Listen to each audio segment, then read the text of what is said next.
पहले एक।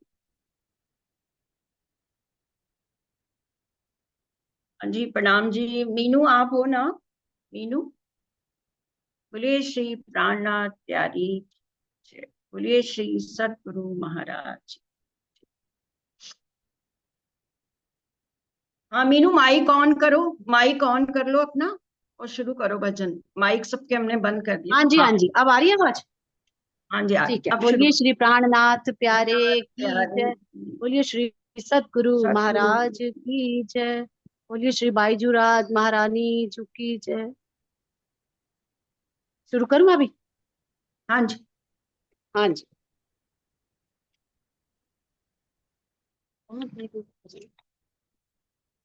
वो निकालना। जिनके सजदों में झुकता हमारा ये सर, चरणों में बसर, वो ही राम रतन सतगुरु हो तुम्ही। तुम्ही हो तुम्ही। ओ जिनके दर्शन से सब सुख मिलने लगे, दुख मिटने लगे, वो ही राम रतन सतगुरु हो तुम्ही। तुम्ही हो तुम्ही। नाज़नी जलवे आपके बिखरे यहाँ, और इश्क के नगमे बजते यहाँ, बजते यहाँ। और जिनके नगमों पे रूह लहराने लगी, गुनगुनाने लगी, वो ही राम रतन सतगुरु हो तुम्ही। तुम्ही हो तुम्ही। और जिनके सजदों में झुकता हमारा ये सर, चरणों में बसर, वो ही राम रतन सतगुरु हो तुम्ही। तुम्ही हो तुम्ही। बेशुमार इनायत की आपने, बेशुमार नेयामत दी आपने, दी आपने। अर्श से उतरे हैं बादशाह मेरे, शहंशाह मेरे, वो ही राम रतन सतगुरु हो तुम्ही। तुम्ही हो तुम्ही। ओ दुनिया वालों को दुनिया के रतन मिले, हमको तो हकीकी रतन मिले, रतन मिले। और सब रत्नों से न्यारा हमारा रतन, ले जाए वतन, वो ही राम रतन सतगुरु तुम्ही। तुम्ही हो तुम्ही। जिस गुलशन को महकाया था आपने, उसमें रंग भरे श्री सरकार ने, सरकार ने। उसी चा अमृत से आपने हर फूल को रहते सनकून हो, वो ही राम रतन सतगुरु हो तुम्ही। तुम्ही हो तुम्ही। हो जिनके सजदों में झुकता हमारा ये सर, चरणों में बसर, वो ही राम रतन सतगुरु हो तुम्ही। तुम्ही हो तुम्ही। वो जिनके दर्शन से सब सुख मिलने लगे, दुख मिटने लगे, वो ही राम रतन सतगुरु हो तुम्ही। तुम्ही हो तुम्ही। तुम्ही हो तुम्ही। बोलिए श्री प्राणनाथ प्यारे की जय। बोलिए श्री सतगुरु महाराज की जय। प्रणाम जी। प्रणाम जी मीनू जी, बहुत सुंदर भाव। और दोनों बस ही बस। सतगुरु का हो गया। और बस महाराज जी की मेहर से। हाँ जी, हाँ जी। बस सही। यही एक बात कल से मेरे भी दिल में है कि हम महाराज जी का स्वरूप हो, उसको हम कितना पहचान रहे हैं। क्या हमने उनको जाना है? जैसे कल की उनकी बीतक में कितना दर्द वाली उनकी बीतक थी, क्योंकि बचपन कितना कष्ट में और उसमें बीता। लेकिन फिर भी कभी हमने उनकी पूरी बीतक में ये नहीं देखा होगा कि उन्होंने परमात्मा को कोई दोष दिया और कहा हो कि मेरे साथ ऐसा क्यों हो गया, या मेरे माँ चली गई, पिताजी पहले नहीं, पहले चले गए, फिर माँ भी चली गई, और फिर घर में खाने को एक दाना नहीं। जो ताऊ जी हैं वो भी उनको मारने में ही लगे हैं। तो कितनी कठिनाइयों में आने पर भी उन्होंने अपना धीरज नहीं खोया। और ये जो अब तीसरी लहर आएगी, इसमें यही बात उन्होंने अपनी बताई है। तो सुंदर साथ जी, कल दो तीन लाइनें रह गई थी, तो हम उसी से आरंभ करते हैं। और कोशिश यही रहेगी कि महाराज जी के जीवन को हम केवल शब्दों में ना देखें, केवल शब्दों में ना देखें कि अभी तक हमने एक बार पढ़ ली, हमने दो बार पढ़ ली, हमने तीन बार पढ़ ली। उनकी एक एक लाइन जीवन में उतारने योग्य है। हम उससे सबसे बड़ा सिखापन जो कल का था, मुझे लगा कि हमें अपने माया के दुखों को, उनके आगे कभी रोना ही नहीं चाहिए, बल्कि उनका बल लेकर उनका सामना करना चाहिए। और जब वो हमारे साथ हैं तो फिर हमें किस बात का डर है। तो अब महाराज जी फुरमा रहे हैं कि उनकी माता जी का धाम गमन हो चुका है, और ताऊ जी आदेश देते हैं कि जाओ देख कर आओ किसके घर में कोई मृत्यु हुई है। वो कोमल दिल वाले बालक हर घर में जाते हैं, द्वार खटखटाते हैं और पूछते हैं कि क्या आपके घर कोई मरा है क्या। और उनकी ये बात सुनकर हर घर से उनको फटकार मिलती है, हर घर से उनको पूरे शब्दों में बोला जाता है। और महाराज जी ये नहीं समझ पाते कि आखिर मेरी गलती क्या है, मैं तो सही चीज ही इनसे पूछ रहा हूँ। और पलट कर कोई नहीं पूछता कि बच्चा तुम्हारे घर क्या हुआ है, तुम ऐसा क्यों पूछ रहे हो। इतनी कम उम्र का बालक पूछ रहा है ये क्वेश्चन, तो क्या उसके पीछे कारण है। किसी ने उसको समझने का प्रयास नहीं किया। फिर वो दरवाजों की झिर्री से झांकते हैं हर घर में जाकर, किसी से बोलते नहीं, कुछ पूछते नहीं। तो एक जगह उन्हें ऐसा घर मिलता है जहां पर एक मृत्यु हुई होती है। फिर वहां जाकर वो उनसे निवेदन करते हैं कि आप मेरी माँ को भी ले चलेंगे क्या। वो राजी हो जाते हैं और जल्दी ही गाड़ी आ जाती है। अब उसके आगे हम उनकी जीवन यात्रा को महाराज जी की ही मेहर से सुनाने वाले भी वही, करने वाले भी वही, उनका जयकारा लगाकर हम आरंभ करते हैं। बोलिए श्री सदगुरु महाराज। गाड़ी जल्दी ही आ पहुंची, माँ को लाद दिया उसमें, जिसमें सदा बोझ लदते हैं, लाद दिया माँ को उसमें। संवत 1964 में मगन देवी माँ धाम गई। दोनों भाई शेष रह गए, सरपरस्त भी कोई नहीं। वो कह रहे हैं कि संवत 1964 का समय था, इतना कठिन समय आया कि जब मुझे अपनी माँ को भी ऐसे भेजना पड़ा उनकी अंतिम यात्रा को, कि जिस गाड़ी में कोई बोझ लादा जाता है उसमें मैंने अपनी माँ को डाला। और अब मेरा कोई भी सरपरस्त नहीं था, मेरे सर पर किसी का साया नहीं था। और अब हम दो भाई बस शेष रह गए थे। सभी सहारे तोड़ के किए काल ने अंत, एक सहारा शेष था, चले हम उसी के पंथ।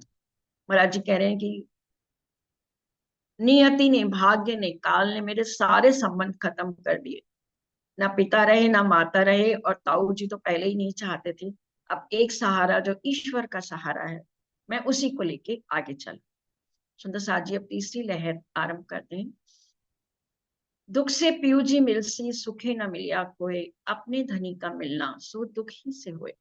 श्री महामती जी प्रेरणा जी की वाणी का प्रकरण है, जिसको हम कई बार इसका वाचन भी कर चुके हैं, इसका चिंतन मनन भी करते हैं। कि हमें अगर अपने प्रीतम से मिलना है, तो इस संसार के जो दुख हैं, संसार के जो धक्के हैं, संसार का जो तिरस्कार है, संसार का जो संबंधों से मिली कड़वाहट है, वही आपको अपने पिया से मिलाती है। यदि हम इस संसार में सुख की ही कामना करते रहेंगे, और वो भी सुख कैसे, जिनमें कोई सार नहीं है। हम जिस भी वस्तु को इस संसार में सुख मानकर रहते हैं, वो अंत उसका विषाद ही होता है, अंत उसका दुख ही होता है। तो महामती जी फरमाते हैं कि अपने धनी का मिलना तो दुख से ही होता है। जब हमें इस संसार से ठोकर लगती है, जब ये संसार हमें चोट पहुंचाता है, तब हम अपने परमात्मा की ओर होते हैं। ऐसे, और महाराज जी का तो खैर जीवन बचपन से ही वो परमात्मा के प्रति था, उनका लगाव, वैराग्य भावना भी उनकी जन्म से ही थी, क्योंकि पिता भी पंडित थे और बहुत साधु प्रवृत्ति के लिए। तो वो कहते हैं कि दुख बड़ो पदारथ जो कोई जाने ए, कि दुख की कीमत यदि कोई जान ले, कि दुख कितनी बड़ी वस्तु है, कितना बड़ा पदार्थ है, कितनी बड़ी नियामत है, यदि कोई इसको जान ले कि एक छोटे से दुख के पीछे फिर मुझे क्या मिलने वाला है। जैसे हवसा में जब श्री महामती जी इतना विनय में आई कि उन पर झूठा आरोप लगा, वो तो भंडारा करने चाहती थी अपने सदगुरु की याद में, लेकिन कितना बड़ा उन पर इल्जाम लगा, उनको नजरबंद कर दिया गया, उनके भाइयों को भी कर दिया गया। तो वो बिलख बिलख कर तड़प तड़प के उन्होंने अपने धनी को याद किया कि अब मैं इस संसार में नहीं रहना चाहती। लेकिन फिर उनको साक्षात दर्शन हुए हवसा में अपने सदगुरु महाराज जी के और युगल स्वरूप के, और जब उन्होंने कहा नहीं, ये तो कारज कारण था, ये तो मैंने लीला की है, क्योंकि तुम्हारे तन से अब श्री मुखवाणी का अवतरण होना है। और जब श्री मुखवाणी का अवतरण होने लगा तो उन्होंने अंत में बोला कि तुम आए सब आया, दुख गया सब दूर। श्री महामती कहें अब उदया मूल, ए सुख को क्यों कहूं जो उदया मूलम। तब उनको समझ में आई वो जो अखंड सुख उनको मिला, जो उनका राज्य से साक्षात दर्शन हुए, उनकी बात हुई, और जो अखंड वाणी का सुख उनको मिला, तब उन्हें लगा कि ये तो दुख कुछ था ही नहीं। तब संसार का सारा दुख, सारा शोक चला गया उनका। तो दुख बड़ो पदारथ जो कोई जाने ए, तो जिसने इस मर्म को जान लिया कि अगर कोई ये दुख आया है, अगर कोई कष्ट आया है, तो मुझे राज्य से मिलाने के लिए। सुनो साथ जी, अगर राज्य यहाँ पर हमें केवल दिखाते हैं क्योंकि हम यहाँ खेल देखने आए हैं, हम खेलने लगे वो हमारा कसूर है, लेकिन राज्य हमको खिलाते नहीं है, वो हमें केवल दिखाते हैं। वो भी इसलिए दिखाते हैं क्योंकि ये लाड हमने वहां परम धाम में उनसे मांग लिया था कि आप हमें वैसा वो खेल दिखाइए, तो वो केवल दिखाते हैं। तो हम उस दिखने में ही इतना दुखी हो जाते हैं क्योंकि हम देख नहीं रहे होते, हम उसको खेलने लगते हैं, तो इसलिए हम दुखी होते हैं। तब महामती जी ने कहा कि लागोगे जो तुम दुख को तो दुख तुमको लागसी, और याद करोगे निज सुख तो ये दुख तुमसे भागसी।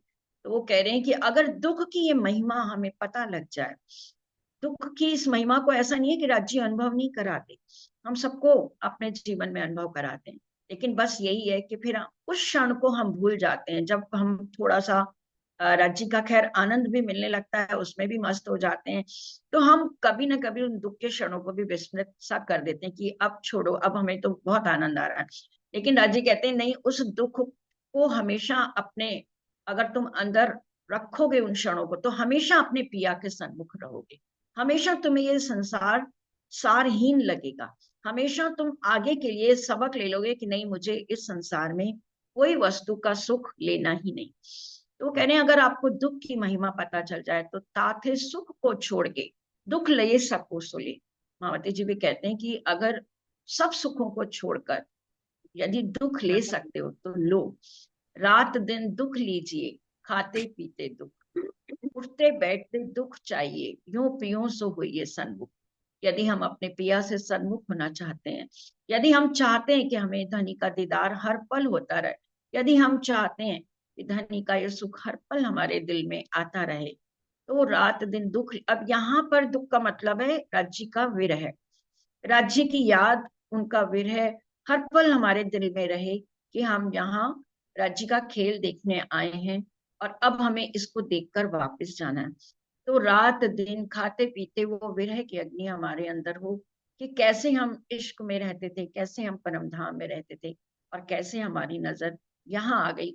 हमारे मूल तन चाहे परातम तो अपने राज्य के तन में अभी भी है, लेकिन ये जो तन है उसने चाहे हुक्म ने ही ब्रह्म सृष्टि का नाम लेके यहाँ तन को लिया है, और हम प्रभावित, हमारी आत्म इसलिए हो जाती है क्योंकि वो जीव के साथ दुख सुख भोगने लगती है। तो हमें वापस अपनी आत्म को उस परात्म से मिलाना है, क्योंकि उस परात्म का प्रतिबिंब ही हमारी ये आत्म है जो इस शरीर के अंदर है। वैसा ही परम धाम, वैसा ही सुख, सब कुछ इस आत्म के अंदर भी है, लेकिन हमें तब याद आएगा जब हम अपने राज्य को हर पल याद करेंगे। तो उन्होंने कहा कि उठते बैठते दुख चाहिए, यूं पीयूं सो हो ये सन्मुख। कितना सरल रास्ता बता दिया उन्होंने। अपने पिया से अगर सन्मुख होना है, अपने पिया जी को अगर हर पल अपने दिल में रखना है, तो हम उठते बैठते उनको याद करते रहें। और श्री महामती कहें पीछा ना देखिए, ना किसी की परवाह, महामती जी कहती हैं कि इस संसार में आए हो तो कैसे रहो कि किसी का पीछा ना देखो, किसी के पीछे क्या हुआ वो ना देखो, और ना किसी के पीछे, दोनों ही बातें हैं। और ना ही किसी की परवाह, और ना किसी की परवाह करो कि संसार मुझे क्या कह रहा है, मुझे निंदा दे रहा है, अपमान कर रहा है, मेरी बहुत प्रशंसा हो रही है, मेरी बहुत निंदा हो रही है।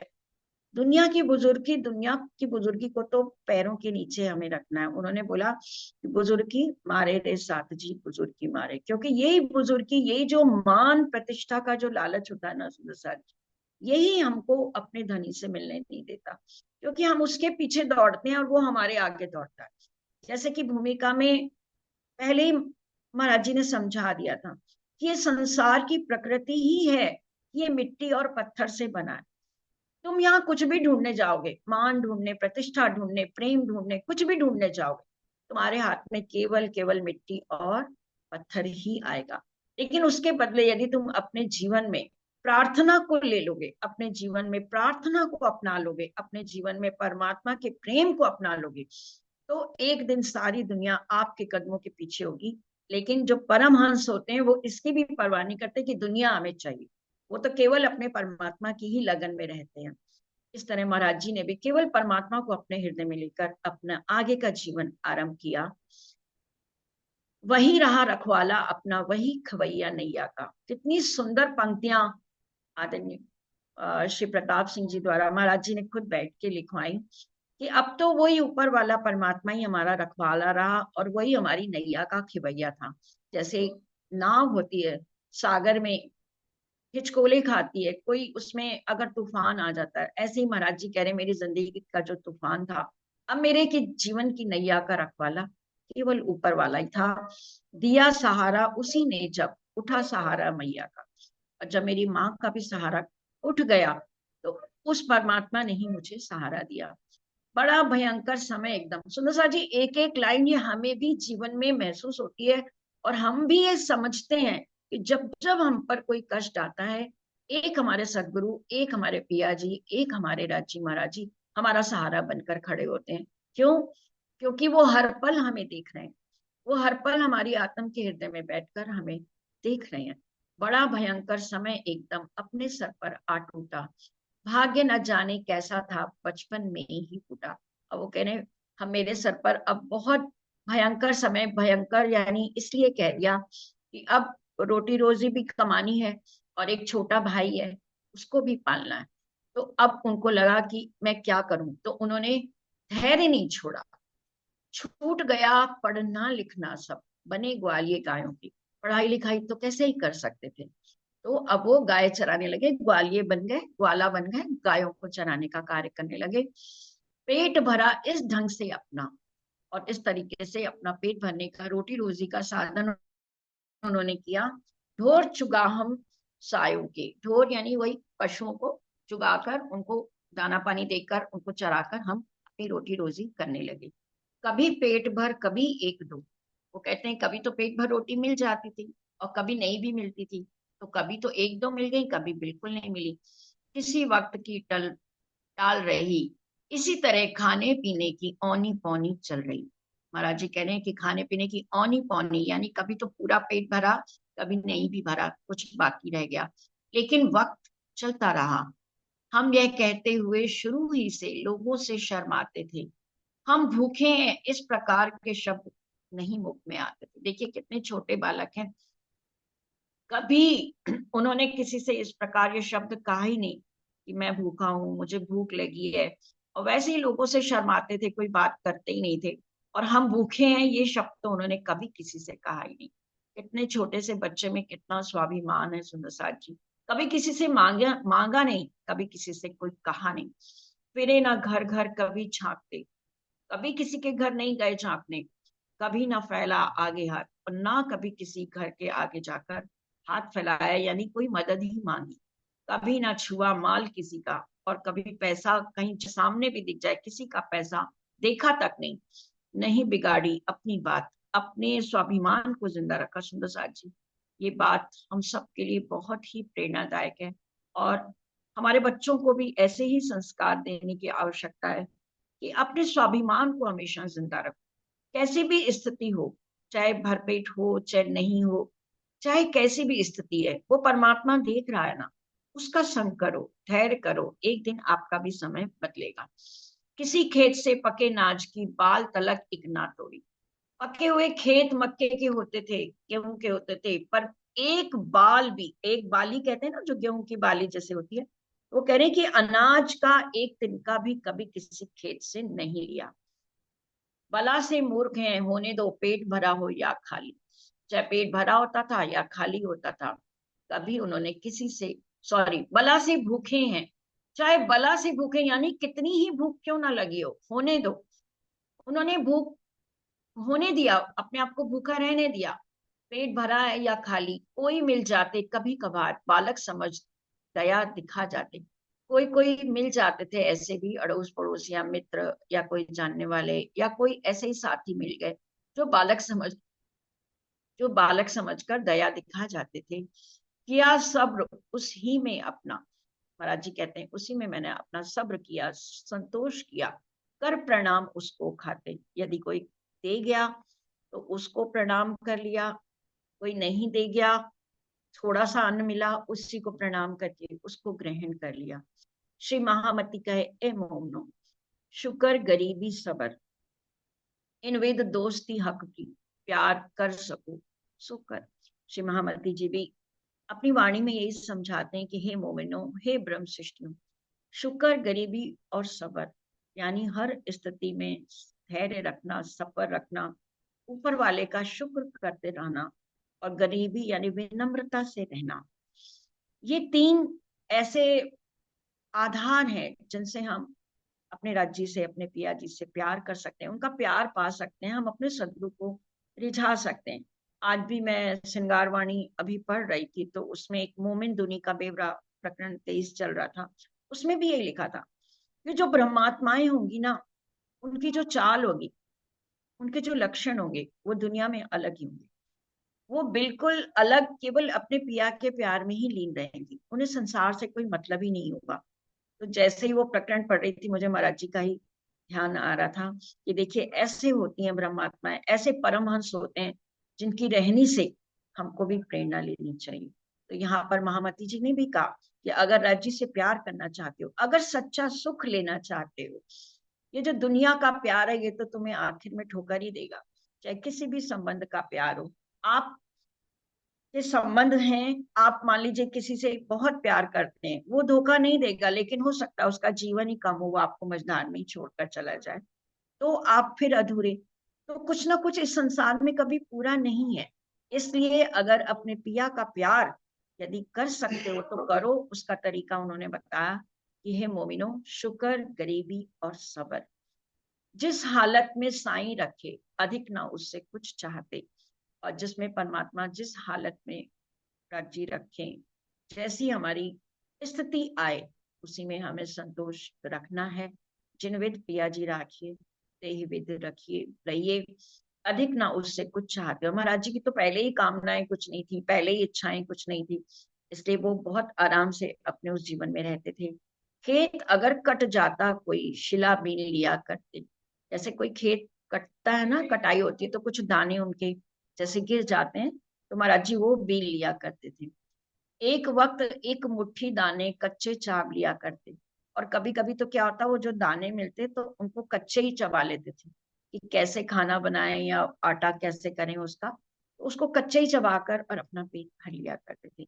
ये देखिए संतोष परम धन उन्होंने समझा उस चीज को, और संतोष मान जीवन का यूं ही जिया करते। अपनी जीवन यात्रा को कह रहे हैं कि मैंने जीवन में उसी में संतोष मान लिया था, और मैं यूं ही जीता चला जा रहा था अपना जीवन, मैं यूं ही व्यतीत करता। कौन पीसता कौन पकाता।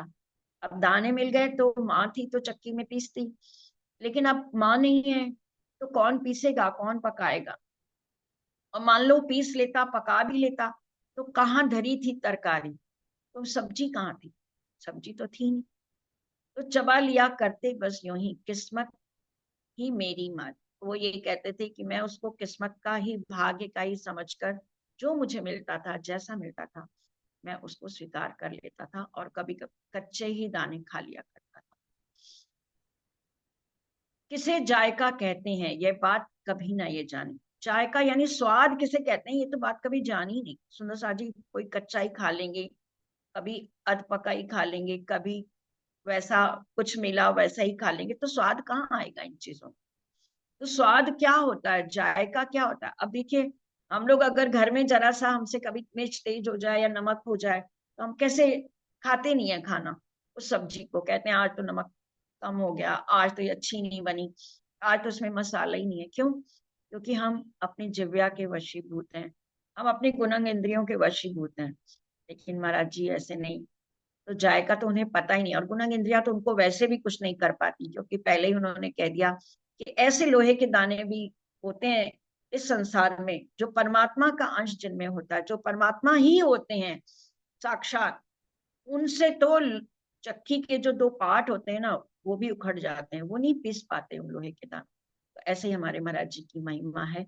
कभी चून घोला और पी गए, कभी नहीं कुछ तो पानी। कभी क्या किया, आटा होता है उसको पानी में घोल लिया और उसी को पी गए। अब देखिए, अपना अपना अगर हम सोच कर देखें, क्या कभी हम ऐसे आटा घोल कर और पी पी पाएंगे क्या? और कभी नहीं कुछ तो पानी, और कभी वो भी नहीं मिला तो पानी ही पीकर रह गए। ताऊ मनाते ही रहते हमें कि यह मर जाए। और एक ताऊ जी थे, वो हमेशा यही मनाते रहते थे कि कब ये धाम चला जाए, घर दर इनके सहज ही में अपने पे आ जाए, ताकि इनकी जो घर द्वार है वो हमें मिल जाए। कितना कितना स्वार्थ है, कितनी छोटी सोच है।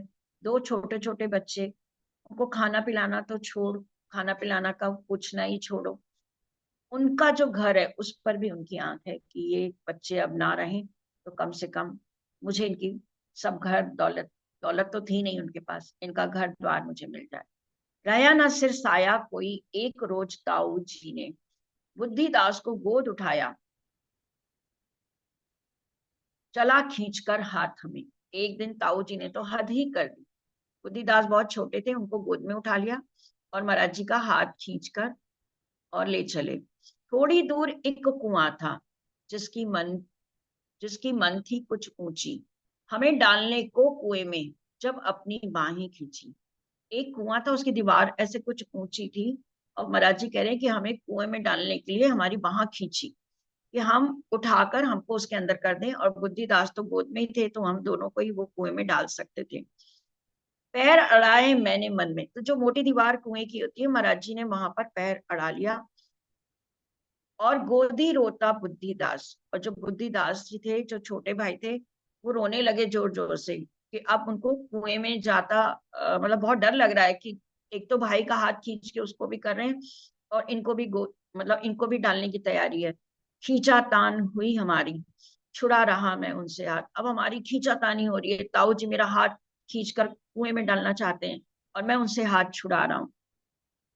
वंश नष्ट छज्जू का होए, चाहे फांसी हो हमको। इतना उनके अंदर ईर्ष्या द्वेष कि चाहे मुझे फांसी हो जाए पर मैं छज्जू का वंश खत्म कर दूं, मैं इन दोनों बच्चों को खत्म कर दूं, लेकिन तुम्हें ना जिंदा छोड़े। एक जिद थी उनको, उनको थी कि मैं तुम दोनों भाइयों को बस जिंदा नहीं छोड़ू, एक ही जिद थी ताऊ जी। समय रात का लोग न सोए, बैठक थी कुएं के पास। उस समय कुछ लोग थे, बैठे थे कुएं के पास, जिसमें था एक व्यक्ति प्रतिष्ठित, कान पड़ी उसके आवाज। अब जो दो बच्चे रो रहे हैं, खींचतान हो रही है, तो जो बैठक थी उसमें एक व्यक्ति था प्रतिष्ठित। उसने जब देखा कि ये बच्चों को ऐसा कर रहे हैं तो वो तुरंत वहां से आया, नजर आया, तुरंत निकलकर उसने उसको धमकाया। उसने तुरंत ही वो आया और ताऊ जी को धमकाया, तुम्हें शर्म ना आती पंडित? उसने हमको छुड़वाया, उन्होंने हमारा हाथ छुड़वाया और कहा कि हे पंडित, तुम्हें शर्म नहीं आती? तुम छोटे छोटे बच्चों के साथ ये कर रहे हो। हम तो हाथ हुक्म के हक के हाथ हुक्म, इत पिया हमारा क्या चले, जो जानो त्यो करो कसम। अब यहाँ पर फिर महामती जी की वाणी की चौपाई आ गई कि सब कुछ राज्य के हाथ में था। जब राज्य का हुक्म महाराज जी के साथ था, जब राज्य स्वयं उनकी सरपरस्ती में थे, राज्य स्वयं उनकी निगहबानी में थे, तो हमारा कोई क्या बिगाड़ सकता था? वरना डाल देता कुएं में, पहुंच ना पाए कुएं तक। वो व्यक्ति आ गया, उसने बचा लिया और हम बच गए। बालक थे, हम क्या कर पाते? अगर वो व्यक्ति नहीं आता, हम तो बच्चे ही थे, तो हम कितना विरोध कर पाते? वो तो हमें गिरा ही देते थोड़े समय बाद। अगर चौधरी ना हो तब, अगर वो व्यक्ति ना आते तो हमारा क्या हाल होता। 32 दांतों में ज्यों रसना, बस अपना था वैसा हाल। और आज जी कह रहे हैं कि जैसे दांतों में, दांत कैसे होते हैं, बिल्कुल तीखे नुकीले, उनके बीच में जीभ कितनी कोमल होती है, और वो हर पल अंदर ही होके रहती है जीभ, कि कब पता नहीं दांत उससे में वो कट ना जाए। महाराज जी कह रहे हैं मेरा भी हाल वैसा ही था, कि जैसे 32 दांतों में रसना होती है ना, बहुत बच के रहती है, सावधान होकर रहती है। जिधर देखते कोई ना अपना, जित देखा पाया दज्जाल। दुख के साथ युद्ध हो मानो, देखो कौन हार, देखो कौन हार माने। ऐसा लग रहा है कि दुख के दुख आते जा रहे हैं और मेरा युद्ध उनसे हो रहा है। और जहां देखता था वहीं दज्जाल, यानी बुरा समय मेरा आता जा रहा था। और मेरी खींचतान, मेरा इन दुख के साथ युद्ध ऐसा ही चल रहा था, कि देखो कौन हारता है कौन जीतता है। सुंदर सार जी आज यहीं तक का प्रकरण रखेंगे, क्योंकि आगे फिर प्रकरण चेंज होगा। और अब डॉली दीदी हैं हमारे साथ। मैं चाहती हूँ आज डॉली दीदी भी अपने विचार रखें, तो थोड़ा सा और महाराज जी की इस वितक के बारे में हमें प्रेरणा दें, बताएं।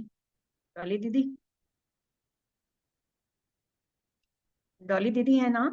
हाँ जी, हाँ जी, प्रणाम जी। प्रणाम जी, हाँ जी। जी, आज आप। प्रणाम जी। वो इतना इसमें सुनते सुनते ऐसा दर्द भर आता है दिल में कि लगता है कि क्या बोले।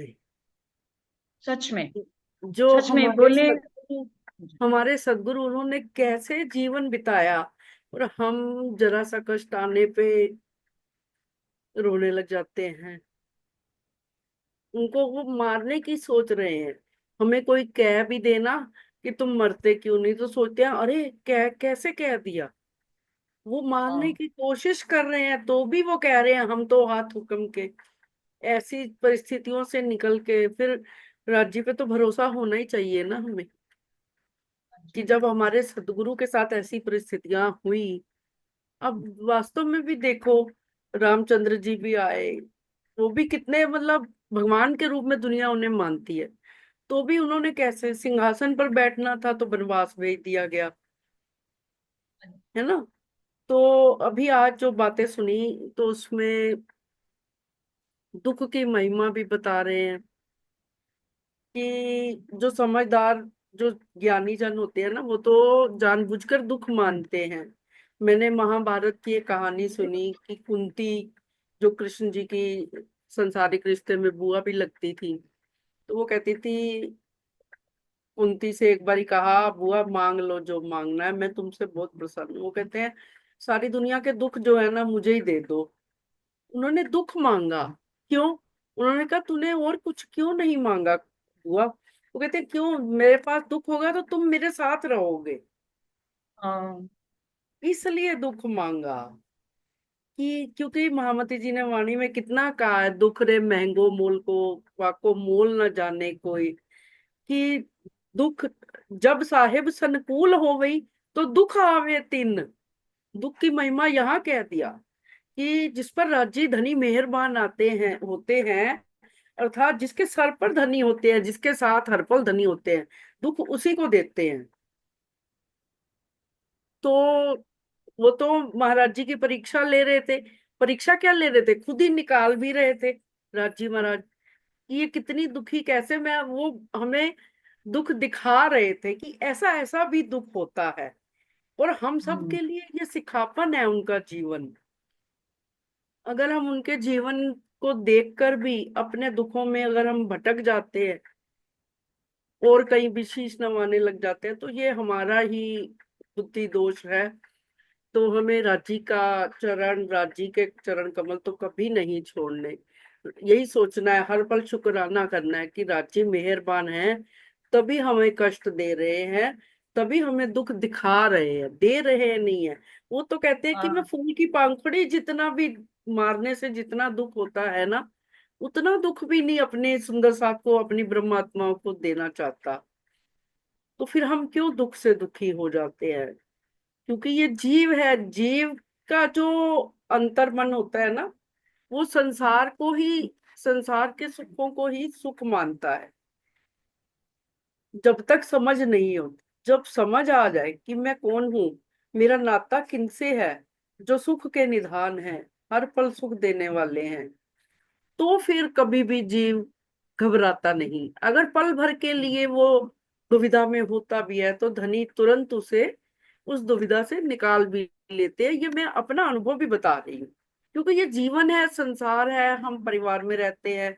कभी कोई बात जो हम उसी चीज को दुख मान लेते हैं ना, जो बात हमारी इच्छा के अनुरूप नहीं होती तो उसको हम दुख मान लेते हैं। ये नहीं पता कि उन दुख में कई सत सुख, कि जो बात हमारी हम्म। इच्छा के अनुरूप नहीं हो रही वो तो बहुत ही अच्छा है, हो जाए तो ठीक, नहीं हो रही तो उसे तो ये मानना चाहिए बहुत अच्छा है। शायद इसमें ही राज्य ने हमारी भलाई चाहिए, कि जो हमें ये कष्ट दिखाया, जो हमें किसी का विरह भी झेलना पड़ा, किसी की और भी अपशब्द सुनने पड़े, या कुछ भी ऐसा हमारे साथ होता है, तो हमें पल पल अपने सदगुरु महाराज, अपने हादी सदगुरु श्री राम रतन दास जी महाराज को हर पल अपने हृदय में, क्योंकि वो वैसे तो अंदर ही है, धाम धनी का स्वरूप है उनमें, तो उनको हम वो सहरक से नजीक है, बस हम अपनी नजर से ओझल ना होने दें उनको, तो हमारे हर दुख कट जाएंगे, हमारा जीवन बड़ा सरल हो जाएगा। बड़ी सरलता से हम कष्ट का समय भी, दुख का समय भी, ऐसा नहीं है कि किसी को दुख नहीं मिलता, कोई देखने में भले सुखी भी होगा, हो सकता है उससे भी कई तरह के अंदर दुख हो, विषाद हो, कोई शारीरिक रूप से दुखी है, कोई मानसिक रूप से। तो लेकिन ये धनी जी की मेहर है कि हम जो हमें जो अवसर दिया है कि हम महाराज श्री की जो है जीवनी फिर से हम पढ़ रहे हैं, मंथन कर रहे हैं, तो ये भी धनी की मेहर है। धनी की मेहर के बिना तो हम उनके बारे में एक शब्द भी नहीं बोल सकते, एक शब्द भी विचार नहीं कर सकते। दुख रे बड़ो पदारथ, ताको मोल न जाने कोई। तो सुंदर साथ जी, ये दुख जो है बड़े भाग्य से मिलता है। जैसे कहते हैं ना, सेवा, जो अपने बुजुर्गों की सेवा हो या सुंदर साथ की सेवा हो, वो भी बड़े भाग्य से मिलती है। हमारे जीव के कुछ उत्तम कर्म होते हैं, क्योंकि जीव तो संग में है ना, हमें पहचान हो गई तो हम अपने को आत्म स्वरूप मानने लग गए हैं, कि जीव के संग में आत्म के संग में जीव भी लगा हुआ है। तो कभी कभी आत्मा भी